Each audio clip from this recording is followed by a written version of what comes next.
السلام علیکم ناظرین، جابا نیوز سے بہت ہی افسوسناک خبر سے آپ کو آگاہ کیا جا رہا ہے۔ تھانہ ککرالی کے نواحی گاؤں گوش میں آگ لگنے سے پورا ہی گھرانہ جل گیا، 6 افراد لاک ہو گئے۔ تفصیلات کے مطابق امانت ولد سلطان احمد قوم جٹ سکنہ گوش جو کہ سربراہ خاندان ہے وہ پہلے ہی فوت ہو چکا ہے۔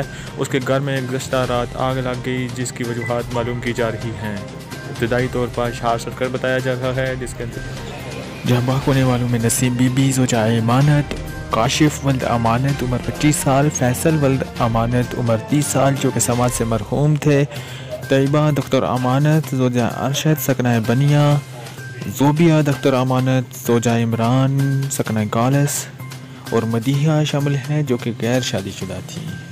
آگ لگنے سے جاں بحق ہو گئے۔ پولیس تھانہ ککرالی اور ریسکیو ٹیمیں میڈیا نمائندگان موقع پر پہنچ گئے۔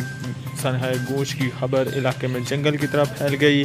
موضع گوش میں اس سانحے سے ہر آنکھ ہشتبا ہے جبکہ پولیس مصروف تفتیش ہے۔ آپ کو ایک بار پھر بتاتے چلیں، تھانہ ککرالی کے نواحی گاؤں گوش میں آگ لگنے سے پورا گھرانہ جل گیا، 6 افراد لاک ہو گئے۔ بہت ہی افسوسناک خبر کوٹلہ سے۔ مزید معلومات کے لیے دیکھتے رہیے جابا نیوز۔ اسرائیل عالمگیر۔